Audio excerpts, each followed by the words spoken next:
Do you like scary stuff? Yeah.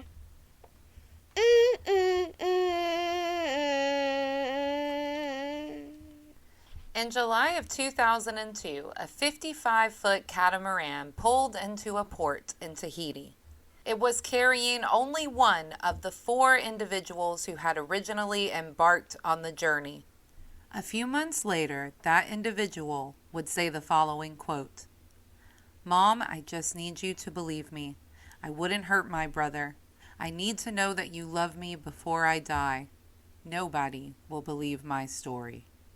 Welcome back, travelers. It's time for another stop on our journey through the quirky and unusual. I'm your driver, Z Algar, and you're listening to Travels by Carriage. Today's story is the tale of Bison Dele, a famous basketball player who mysteriously went missing in the summer of 2002. If you've never heard of Bison Dele, it's because he was born by another name and played basketball under that name for most of his career. Perhaps the name Brian Williams will ring a bell. If you're not that into basketball like myself, then this one might be a new one for you. And let me tell you, it is interesting, full of intrigue. I spent a long time hashing out the details of this story, and if you'll hang on with me for the ride, I promise you will not be disappointed. Let's start at the beginning. Brian Williams was born on an Easter Sunday in April of 1969.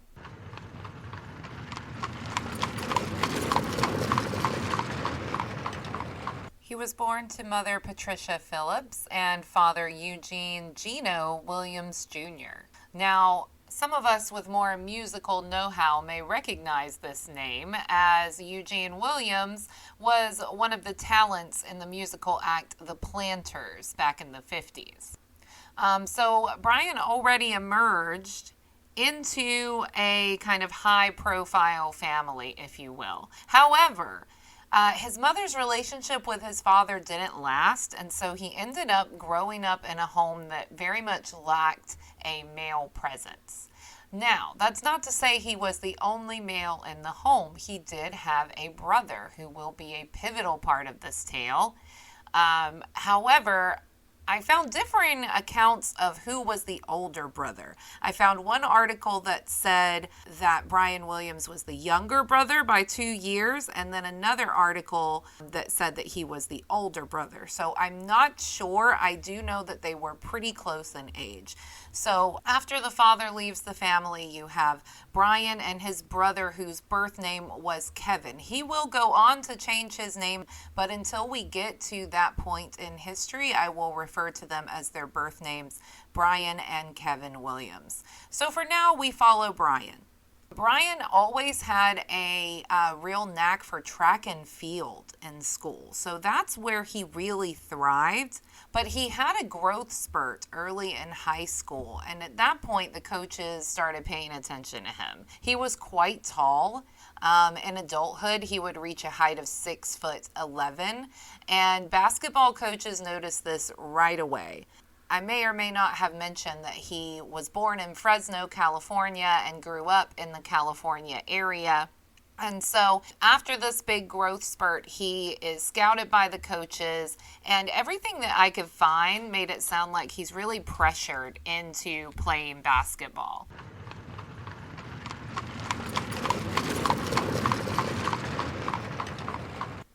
So he makes the switch from track and field to basketball. Even though it's not his favorite sport, it does have a lot of opportunity for success. And he knows that, and he's being told that, especially with his skill level. Because even though basketball isn't his big passion, he's quite good at it.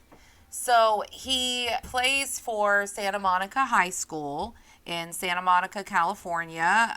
And after high school, he starts college at the University of Maryland. And again, he's playing basketball there. He spends 1 year playing for University of Maryland, and then he sits out the next season to transfer to the University of Arizona. So he will complete his college career there. Now, I couldn't see anything that said that he graduated. It looks like he actually was drafted out before or during his final year of college. So let's get to the big draft. 1991 NBA draft. Williams is 10th pick of the first round, and he's chosen by the Orlando Magic. So here's that big moment in his life. He's pushed and strived to play this game that he really wasn't as passionate about, but he knows he could get some success from. So he's on his way. He's picked by Orlando. He starts playing for them. But according to all the sources I could find, he was really not happy in Orlando. I couldn't find any details on what it was about Orlando. I don't know if it was the coaches, if it was the team, if it was the humid Florida weather. I don't know, but he wasn't happy there. So unhappy that he would eventually attempt suicide. Now, obviously, this catches the attention of the Orlando Magic, and he kind of gets benched for a while, and so he will not stay with them longer than 2 years. So I don't want to spend too long on his NBA career because this really isn't an NBA history tale, but it's important before we get to his disappearance, which is what we're building up to understand exactly how well known this person was. So after playing for the Orlando Magic, Williams goes on to play 2 seasons with the Denver Nuggets. He'll play a year with the LA Clippers, and he will go on to play for the Chicago Bulls for a while. Now, during all this time, there is a little bit of heartburn between Williams and some of the teams. He's portrayed in the media as a player who knows his worth in kind of an arrogant way. There are reports that he was demanding a lot of money and not really getting along with coaches and other players. I take that with a grain of salt. I mean, I know that Williams was never as passionate about the game. It seemed to me like he was really doing this for the paycheck and the opportunities. So who knows what that atmosphere was like. But what I did find was specifically with the LA Clippers, he wanted more money and they weren't willing to pay that. So he ended up sitting out one of the seasons that he was signed with them before moving to the Chicago Bulls. So I've listed every team he played for except for the final team he was with. And he was with them from 97 to 98. And this was the Detroit Pistons. So he would end up ending his career. He would finish his career with the Detroit Pistons. It's around this time that we get to the name change. So according to Williams himself, he decided to change his name in order to honor his ancestry. He was of African American and Cherokee descent, and so to honor this ancestry, he decided to change his name to Bison Dele. So I will be referring to him by that name going forward in order to respect those wishes. It's also around this time that his brother Kevin changes his name. Now, I couldn't locate a precise reason for why he does this. I'm assuming that it's a similar reason. But given what we'll learn about the relationship between Bison and his brother, I'll let you make your own decisions. From here, we will go by Kevin's chosen name, which was Miles DeBoard. So, to reiterate and keep everyone on the same page, Brian Williams changes his name to Bison Dele. We'll now call him Bison Dele.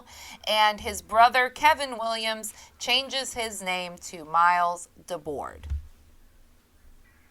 Dele would play his final game with the Detroit Pistons under the name of Bison Dele. Following his final season, he will retire before the 99 to 2000 season. Rumors said that it was because he was asking for more money than the team was willing to pay, and that once again there were strained relationships. So this is something that was kind of rumored across his relationships with other teams.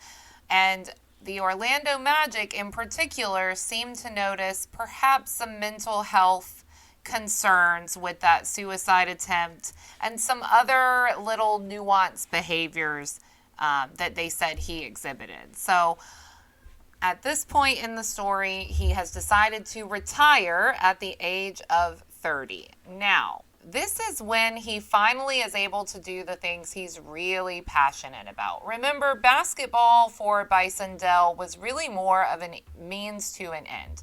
What Bison absolutely loves is traveling. So after he retires at age 30, he travels to Lebanon, he backpacks in Australia, and he travels through the Mediterranean before deciding that he wants to go to sea. He was so adventurous that he already had his pilot's license, so many people weren't that surprised to hear that he also wanted to be able to pilot an ocean craft as well. So he purchases a 55-foot catamaran, and he calls this catamaran the Hakuna Matata. What a wonderful phrase. Please don't sue me, Disney. And he will sail many successful journeys on board this catamaran before we get to the trip that led to the events of the phone call I mentioned at the beginning of our story.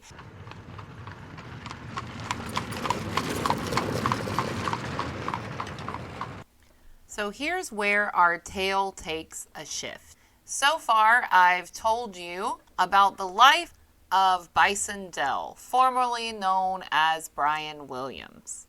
From here, we will follow Bison on his final journey on board the Hakuna Matata. What happened on this fateful trip? Well, it very much depends on who you ask. So let's start as we did before in the beginning. On July 6, 2002, Bison Dele departs from Tahiti. On board this catamaran are 3 additional guests. The captain of the ship, Captain Bertrand Saldo, Bison's brother, Miles DeBoard, and finally, Bison's girlfriend, Serena Carlin. Now, we haven't talked much about Serena yet, but she is described by the Orlando Sentinel as a quiet young woman who had been haunted by Bison Dele for years. Now, I have no idea what to make of that. I found very little descriptions of her aside from this mention in the Orlando Sentinel. It makes me concerned that perhaps their relationship was not the healthiest if you are being haunted by someone. But regardless, these are the people who depart on board the Hakuna Matata on July 6th, 2002. Now, as I mentioned earlier, only one person is going to come back from this trip. And that person will later tell his mother, "Nobody will believe my story." So, dear travelers, I will present to you the facts of this case, and then I will share with you what the investigators think happened, and then I will share with you what Miles himself claims occurred.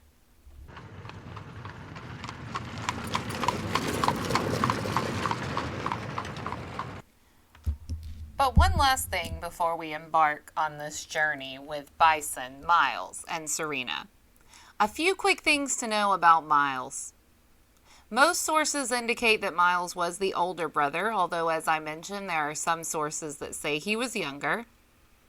He was originally called Kevin Williams, and unlike his brother, he did not excel at athletics, not because he was disinterested, but because he had asthma. So he was unable to participate in the kinds of activities his brother did. Now, some of the articles that I read on this case described Miles as socially awkward. They said he was an alcoholic, and they referenced his several attempts at suicide.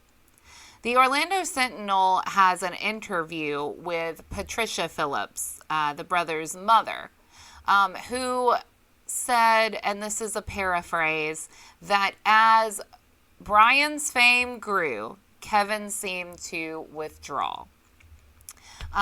Again, we're using their new names here, so I'll use Bison.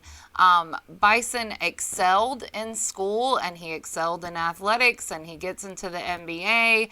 And Miles, he takes some classes at college, but he never earns a degree. Many people said that Bison would give him enough money to keep him afloat, but it wasn't exactly happily done. The sources that I researched seem to indicate that Bison had helped him get jobs in the past and they never really panned out. And so while Bison would help support him financially speaking, there did seem to be some tension around that. So I wanted to give you a little bit of background on Miles before we jump into their trip. So with that said, let's go. So we'll start with communications from the Hakuna Matata. There were satellite calls received by family and friends of the travelers through July 8th. So for 2 days, the first 2 days of this trip, there was confirmed communication. So we assume things were going well. Sometime between July 8th and July 16th, Miles DeBoard makes a visit with his girlfriend, Erica Weiss, on the island of Moorea. And he tells her that Bison and Serena are visiting a nearby island, and Captain Saldo Bertrand is also in Moorea visiting family and friends. Weiss would report that she really wasn't that interested in where Bison was or what he was doing, because from Miles's point of view, Bison was the instigator of the tension between the two brothers. On July 16th, a call is received at the Tahiti marina indicating that a ship has hit a reef and is in need of assistance. So the next day, they send a skipper out to find this vessel, and it's a very kind of beaten up vessel. It's a catamaran, but the name has been removed and kind of peeled off of the hull, and it looks a little beat up.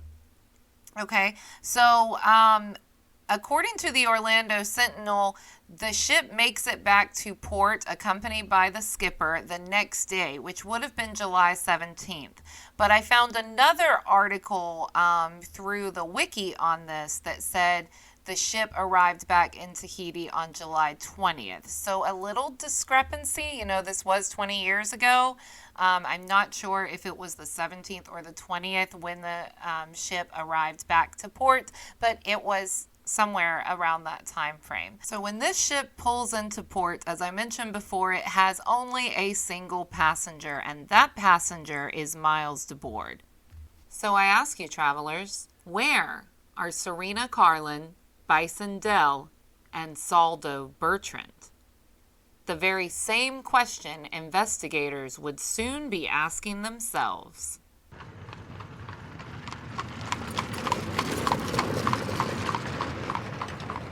And at this point, there's really no alarm being sounded. I mean, Bison lived a very nomadic lifestyle post-retirement from the NBA, so at first, no one was really worried.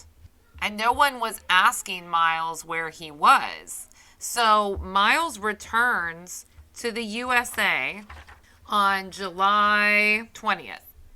So I guess maybe that clears up our earlier discrepancy of when he arrived back to port, because according to the notes that I saw, he actually arrives back to the U.S.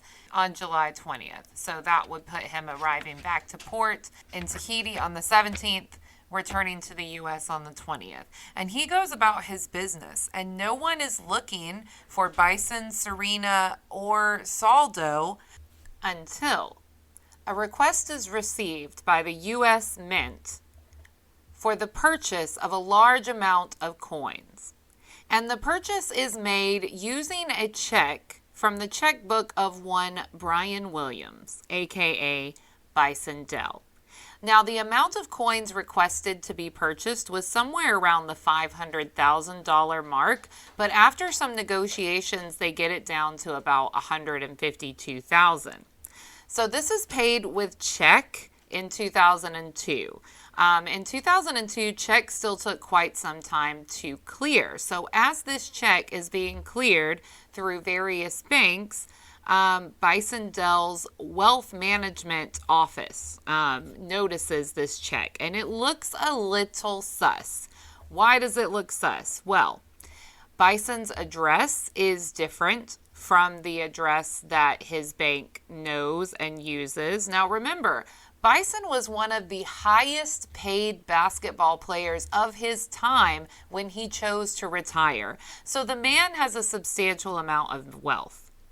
I worked in banking among various other previous jobs, and I can tell you that those kinds of clients get a lot of attention. So it's very likely that Bison was quite close with his personal banker. And it looks like that was the case because it's really his personal banker here who notices something is wrong. He sees that the address has been changed to a Mailbox Inc. address in Miami, and the phone number has been changed as well. So this wealth advisor, I believe his name was Porter, don't hold me on that. He calls the number and gets a voicemail, and he realizes right away that this is not the voice of Bison Dele. He knows his client well. This is not him.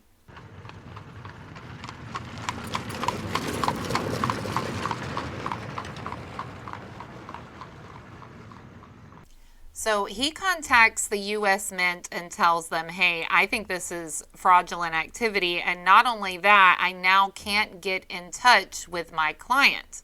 So when this individual, I'm sure you can guess who it was, when this individual arrives on September 5th to pick up his coins, he is met by police. Now, police detain, surprise, surprise, Miles DeBoard, who has arrived here to pick up these coins. But they only hold him for a little while because, again, there's no suspicion quite yet. I mean, Porter says that he can't reach him, but so far the police are just not really up on the fact that something's wrong yet. So they hold him. But Miles says that his brother requested that he come and pick this up, that nothing fraudulent is going on. He's just making the pickup for his brother. So police will release him. And a mere days later, they will regret that decision because just a few days later, as the wealth management agent is trying to contact Bison, family and friends realize that they can't find Bison Dele, they can't find Serena Carlin, and no one can find the man who was captaining the ship that they left on their final trip on, Captain Saldo. So at this point, police are very, very interested in DeBoard. But as the news of the disappearance of this famous basketball player starts to go viral, DeBoard decides to flee. He runs to San Francisco from Arizona, where he was going to pick up these coins, and he meets up with his girlfriend again. Remember Erica Weiss. He met up with her in Moorea and told her not to worry about the others. They were all safely accounted for. So when he gets to San Francisco to connect with his girlfriend, that's when we get Miles's version of the story. So he's going to confide in her what he says happens on this ship. And when he does so, she will immediately call the FBI. She will share everything that she knows. And DeBoard will flee to Mexico. Now, before I tell you what Miles's version of the story is, I want to tell you the outcomes for Miles. Now, Miles is going to flee to Mexico. On September 13th, a warrant is issued for his arrest. Just to give you a snapshot of where we are in the timeline, September 5th was the original day that he was supposed to be picking up the gold coins. Police were waiting for him.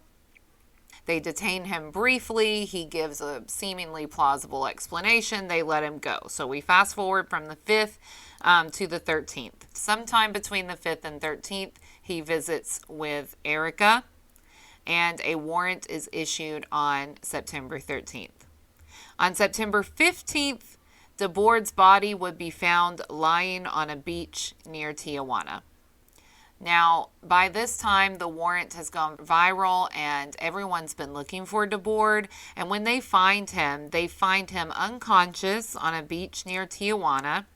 He would be transported to a hospital in the States where they would conclude that it looked like he had overdosed on insulin. And he would die 2 weeks later on September 28th. So with that, we lose the very last person who may have known what actually happened on that boat.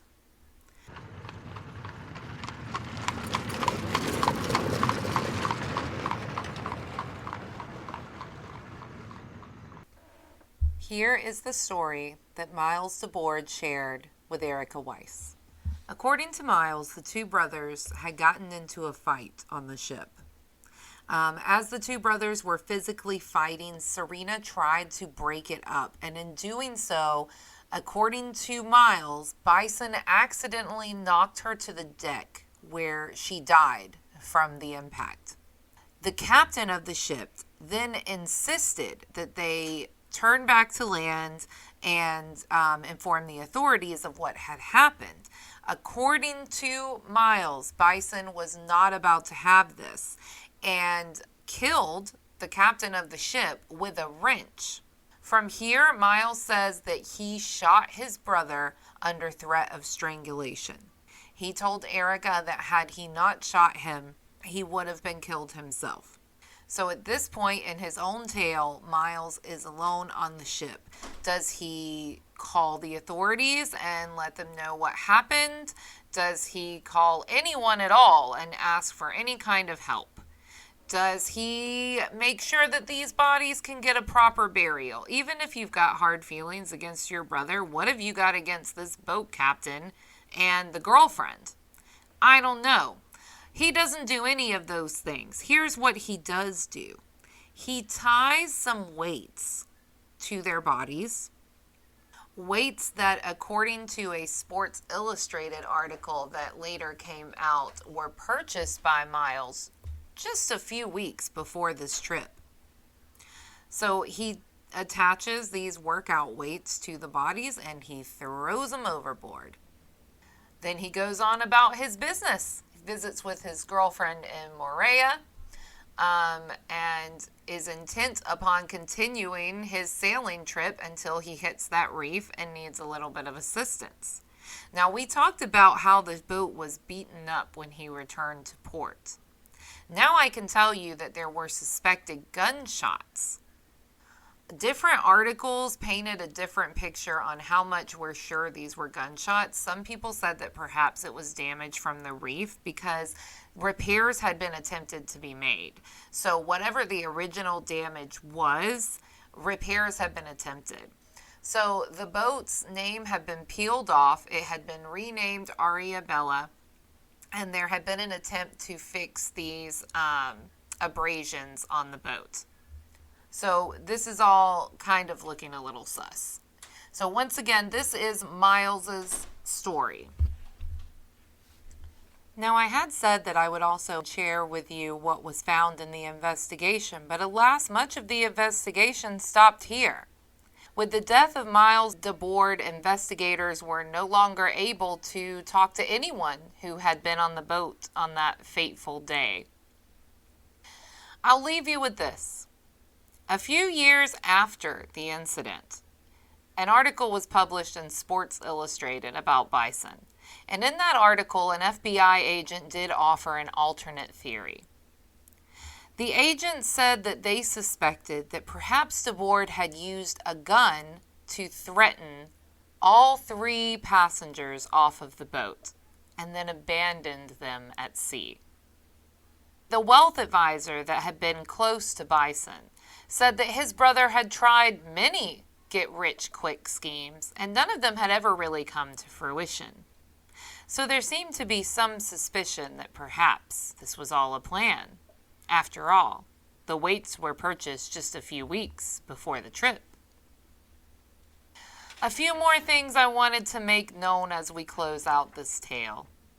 First, it just really hits me how crazy this is. A famous basketball player goes on a trip with his brother, girlfriend, and yacht captain.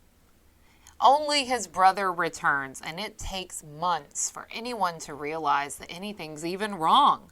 And when they do, we get one side of the story, and before police can even question Miles, he dies of an insulin overdose. A memorial for both brothers was held on October 12th, 2002.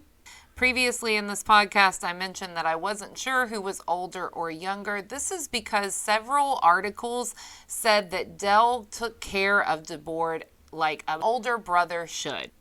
However, it looks like those roles tended to be reversed, as Miles was the brother who was actually older. A few fun facts to close out such a morbid topic. It is reported that DeBoard had dated Madonna during his heyday. And Bison DeBoard's jersey is retired from Santa Monica High School in California in honor of his memory. And so we end the tale of Bison DeBoard. His body has never been found, nor has the body of Serena Carlin or Sardo Bertrand. I hope you found this tale interesting, travelers. Thank you for joining me as we travel through the quirky and unusual bits of history. I'm Z Algar, and you've been listening to Travels by Carriage. I hope you'll share your thoughts with me on this story. If you were a fan of basketball in the early 2000s and late 90s, do you remember Brian Williams, aka Bison Dele? Do you remember seeing this story in the news? What were your thoughts? And if you're new to the tale, what do you think now? Again, this is a very new podcast, episode number 3, friends. I hope you are hanging in there. I'm absolutely loving digging up these details for you. Feel free to send me any ideas you have for future episodes. You can find me on all forms of social media at Travels by Carriage. So long for now, travelers.